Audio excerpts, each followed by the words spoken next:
Hello, Lobo fans, and welcome into your Lobo Coaches Show. I'm your host, Robert Portnoy. We are presented by Green Summit Landscape Management. We transition to basketball today, and we welcome in the head men's basketball coach at New Mexico, Eric Olen. Coach Olen, it's great to be with you on the program for the first time. How are things going? Things are good. Thanks for having me. Yeah, it's great to have you, and you know what? A really nice start for your team. 7-2, your overall impressions through the season's first month. I think we've been we've been up and down a little bit. We've done some good things. We've struggled in some areas, and I think generally though we're trending in the right direction. We're playing good basketball recently, and that's the big focus for us, is just to continue to improve and keep working through our process. What do you see as the thing that has improved the most from the start of the year to this point? I think it's a combination of they sort of go together. I think we're just getting more comfortable together on both sides of the ball, and I think that helps our decision making. Where we have guys who are pretty good at getting their feet in the paint, and then their decision from there when multiple defenders come to the ball, shoot, pass relative to what the defense is doing. We're getting to see a few more different things. Coverage-wise, scheme-wise from defenses, so we're sort of finding more solutions, and as we go forward, the more we're comfortable in those solutions, the quicker we'll get to solve the different problems on the floor. Now, the Lobos have been solving problems very well of late. New Mexico's on a nice 4-game winning streak. We're going to take a peek at 3 games, each of the last 3, all Lobo wins. Let's start with a comeback win over Alabama State in the pit. Coach, what about this contest? Well, yeah, I think that was early in the game. We got an easy one there, but the first half wasn't our best, specifically defensively. There's a turnover that led to some transition. We allowed too many points in transition in that game. They also had a couple players who did a nice job shooting the ball, made some difficult shots, and so the combination of their shot making and our transition issues, some of which came off our offensive turnovers, led to a little bit of a rough half, specifically defensively against Alabama State. Fortunately, we were able to make some plays in the second half to get ourselves back in the game and ultimately finish it off down the stretch. You mentioned that there were a couple of guys that went off for Alabama State, Micah Simpson, Ajon Anderson. There have been a few games this season, Coach, where the backcourt for the opposing team has gotten hot. Yeah, and for us, some of that's going to be coverage decisions and different defensive scheme. We first and foremost protect the paint, so we do give up some jump shots. We want to really dictate who those land on, and so there have been some times where we haven't executed well and the ball's landed on guys we didn't want it to. Other times, maybe it's landed on the right guys, and guys who maybe aren't being efficient generally are making shots, and then we have to adjust to them there. But shots like that one right there, off the dribble, contested threes, those are the kind of thing we can live with. And then we got to do a good job of taking care of the ball and doing our job offensively. That helps our defense. There's a nice skip to a quality shot. The ball goes through the basket, we get to start our defense, then we're going to be better defensively. Jake Hall really got going from 3 in the second half and really spurred on the comeback that we needed there in those moments. So you're down 15, just over 16 minutes to go in the second half. It's the second latest comeback for the Lobos when trailing by as many as 15 in a game. Great comeback. You mentioned Jake Hall's fine shooting, and of course you have to do it defensively too. How did you guys put together this run? Well, yeah, it actually started defensively for us. Jake's shooting and the offense, we felt like that was coming. We were getting quality shots for the majority of that game. So we felt like those were going to go, and it was a good time for Jake to get going. But defensively, we did a much better job on the 2 players you mentioned. A little more aggressive on the ball, trapped it a little bit, tried to get it out of a couple guys' hands. They turned it over a few times, which allowed us to get out and run. So it's kind of, we say it's all connected right there. There's a little defense to offense. When we're disruptive defensively, it fuels what we're doing offensively because we can get some easy baskets. We saw Tomislav feed Kevin Patton Jr. for a dunk. It does feel like here recently Kevin Patton's minutes have gotten more meaningful. Yeah, he's been playing well recently. He was actually terrific in this Alabama State game. We were really good with him on the floor. He was part of that comeback in terms of playing good minutes. Really in both halves, we struggled in that first half, but Kevin was really good in the first, and so we went to him a little more in the second. That paid off for us, and so we're hoping he can just kind of build on the recent performances and continue to expand his role. All right, we're going to take a timeout. When we come back on the other side, next up, the Lobos and New Mexico Highlands in the famous pit. The Lobo Coaches Show is presented by Green Summit Landscape Management. We're back on the Lobo Coaches Show with the head men's basketball coach at New Mexico, Eric Olen. The Lobos are in the midst of a 4-game winning streak, and the Lobos took on New Mexico Highlands in the pit. And let's take a peek at some of those highlights. Coach, you guys put on a really nice early run here against Highlands to take control. Yeah, I thought we played well. You could see a little ball pressure there at the point of attack. That was a big emphasis for us, actually coming off the Alabama State game where we maybe allowed their guards to get a little comfortable early in the game and kind of find a rhythm that we ended up overcoming, but was problematic for us. Really wanted to pick up the defensive pressure. I thought we did that specifically at the point of attack, created more turnovers. Dayton and Uriah both did a nice job pressuring the ball in the full court and making guys uncomfortable.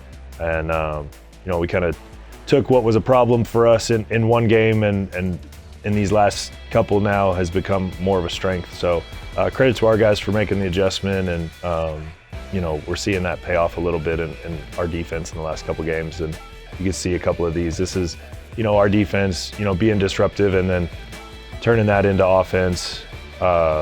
Great pass there from Dayton. Thought we shared the ball great in this game. 26 assists on, I think, 29 baskets. A lot of different guys finding opportunities. So good for us to get minutes for a lot of guys, like the way we shared the basketball. A lot of good things to take from a game that, wasn't, necessarily was in hand early, and those things can get sloppy at times. I thought our guys did a nice job of just continuing to play the game the right way, share the basketball, take what they're giving us, extra pass for 3 here. Those are the kind of shots we're looking for all the time.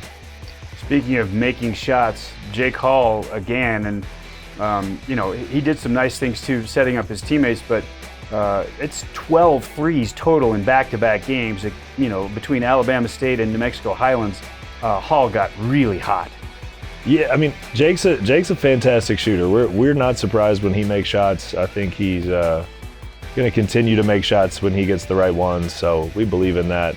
The only thing we got negative from that game was Jake's high school coach sent me a text message about not playing him enough so he could get to 30 points. But otherwise, pretty good performance from Jake in limited minutes there.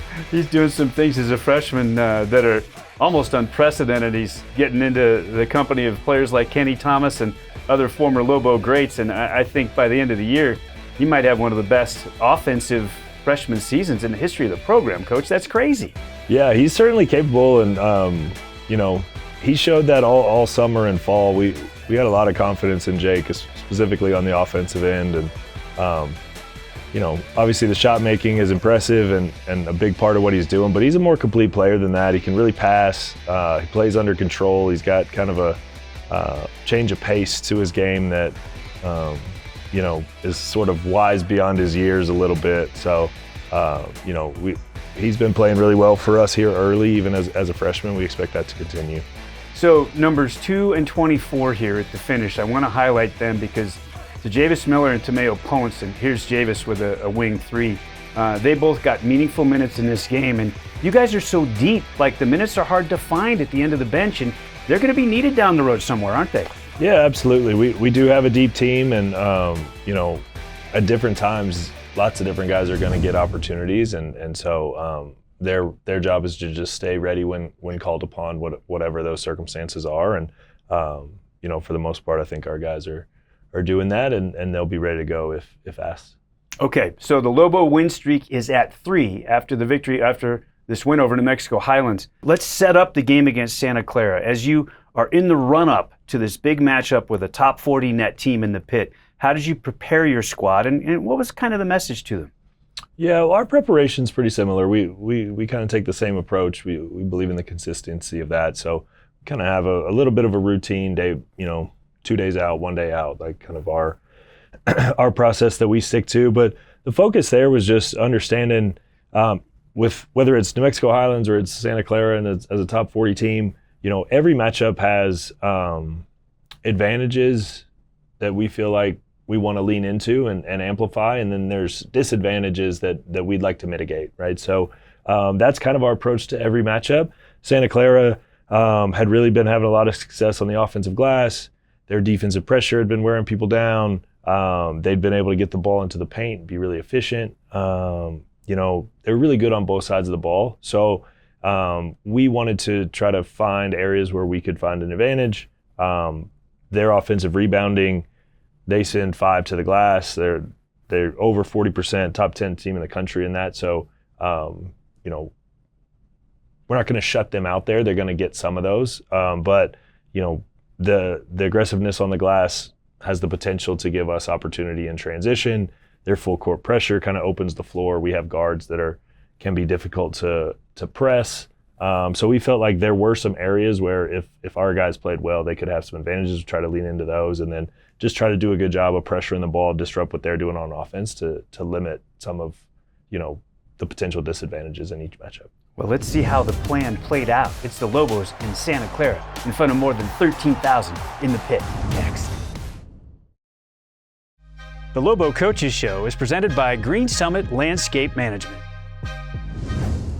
Welcome back into your Lobo Coaches Show with the men's basketball coach at New Mexico, Eric Olen. The Lobos welcomed Santa Clara into the pit for a massive matchup against a top 40 net team.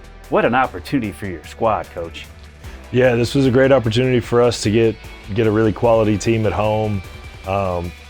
This was the highest ranked team any Mountain West schedule had on their home floor, and so our guys were prepared and fortunately took advantage of that opportunity. The energy in the building too. I mean, this was really cool pit game, wasn't it? Yeah, it was a lot of fun for us. It's a special place to play basketball, and when things are going well, you can really feel it, and they amplify what you're doing out there for sure. Our guys fed off it at different times in the game. We had I think 3 or 4 big runs that you could really feel the crowd, and specifically, we were answering a little bit of a run from Santa Clara early in second half, and there's a couple of huge moments in the game where we felt the crowd in a significant way. Yeah, you mentioned those quote-unquote kill shot kind of runs. There were 3 double-digit runs for your Lobos in this game, one of a dozen, one of 11, and one of 10. And let's get back to what you talked about in our previous segment in the run-up to this game about what you thought you might be able to exploit, because you guys really did take advantage of their ball pressure and turn it into transition. Yeah, we did a great job of getting into the open floor and finding some easier baskets. Big shot there from Chol. We had some shot making in the half court when we needed it, and then we were able to get out and run. Here's another one, long outlet, creates, easy layup for Uriah. So that was an emphasis for us. We knew they were going to really attack the glass, and we wanted to make sure we, at least had that problem go both ways, and you could see us getting out in transition, getting to the basket. We were really efficient from 2 because we were able to get to the rim so frequently. There's Dayton again, really attacking from high on the floor. That's a half-court possession, but he's attacking from 40-plus feet away because of the ball pressure. So their defensive style allowed us to make some plays offensively with our aggression off the bounce that we felt were helpful. DA just climbing the ladder for a block right there. Aubrey doesn't get credit for his bounce, but let's stick with DA for just a minute, because Aubrey told us post-game, following the contest, that his mom had called him in the morning and said, "Hey, you've been finishing at the rim your entire life. Let's see you make those layups." And he was just phenomenal in the paint in this one. Yeah, I mean, he's a terrific finisher, contested finisher. And I think he did a great job in this one of picking his spots too. 6 assists were huge. There's another defense to offense clip for us. But when Dayton puts pressure on the rim all the time, when he's finding other guys, when we run the floor with him, when we're in the right spots around his penetration, and he has outlets with his decision making, it's really hard for defenses to find answers for him, because then you have to bring other bodies in if he makes a good decision, right? We're in a good spot. And if you don't bring other bodies, then you see some of that contested finishing. JT Rock right there on the offensive glass. He had 4 offensive rebounds that led to points in this game, which, against a team that really does a good job on the offensive glass, it's important to get a few of your own. In JT Rock's minutes, he didn't play a ton. I think he played 11, 12 minutes. Santa Clara did not get a defensive rebound in his minutes. We either scored or or we got the offensive rebound on every possession while he was on the floor. And there's a tip by JT that leads to a Luke hopped bucket. It was a career best for JT in both the key categories for him at 7'1", the points and rebounding, 11.6 boards. They had a 7-footer. You brought your 7-footer out there, and he was tremendous, Coach. Yeah, JT was huge off the bench. Thomas Law drew some fouls. Their big guy had foul trouble all night. We got, I think, 27 and 16 from Thomas Law and JT combined at that 5 spot was huge for us. And then, with DA and Uriah really attacking off the bounce, that formula really worked well for us. 16 and 10 for Tomislav, his 4th double-double of his Lobo career as a freshman for the 2nd time this season already. He's the Mountain West Freshman of the Week. I know at 23 years old, he's a unique freshman, but still, first year, Division I, and he is really shining, Coach. Yeah, he's playing great basketball, and he does it on both ends of the floor. You see some of the defensive rebounding, but he's a really versatile defender, good feel. I don't know about that pass right there, but it got there accurately. He's a good passer. We feel great. Like, he's a difficult matchup for opposing bigs. We're just working with him on, when to attack, where the space is, because when he's in space, he's a real problem for opponents. So 18-point lead first half. They cut it to 9 at the break. They start the second half on a run. They make it a 1-possession game. It got down to a 1-point margin. And you thought about calling timeout. You told us in the postgame. Then your boys scored, and it just took off again from there. What did you see in their rally when they faced adversity right there? Yeah, we just did a great job of continuing to play and not getting rattled by kind of the lead getting away from us or slipping away a little bit. We found an easy basket, right? Luckily, I didn't call the timeout and let them find the easy basket. And then we strung together a few stops that led to transition. We were able to push the lead right back out. That might have been the loudest moment in the building there when we responded after they cut it to 1. So credit to our guys there. Once we kind of pushed it back out, it didn't feel like they had another run at us, and we really ran away with it from there. But our guys have been responding consistently all year. We talked about Alabama State earlier in the program, and that wasn't our best half. We responded with a really good half. We have had other moments where we maybe don't play our best, and then we bounce back with better basketball. And so I think that's an important skill set for any team, and that level of resiliency will serve us well going forward. They might have been chasing threes a little bit because they were up against it time and score, but you forced 44 three-point attempts. And I know you said you like to make the opponent a jump shooting team, and they only made 10. You held them to 23%. What about the three-point field goal defense? Yeah, I thought that was great. I think that's a thing that you can't always control, right? We want to have a good contest. We want to make sure it lands on the right people. We don't have total control of makes and misses from 3. I think you can control more of the volume that you dictate there. And I thought we did a great job of that. 44 threes, huge percentage of their shots came from 3, which is, something we're trying to do. We allowed Hammond, their leading scorer, to find a few early, but outside of that one stretch at the end of the first half, I thought we did a really great job. All right, the Lobos get a huge win over Santa Clara. We wrap up the Lobo Coaches Show next.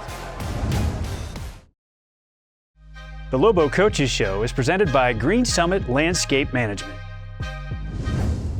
We're back to wrap up the Lobo Coaches Show with head coach Eric Olen. New Mexico has Virginia Commonwealth and Florida Gulf Coast coming up, Coach. Big week.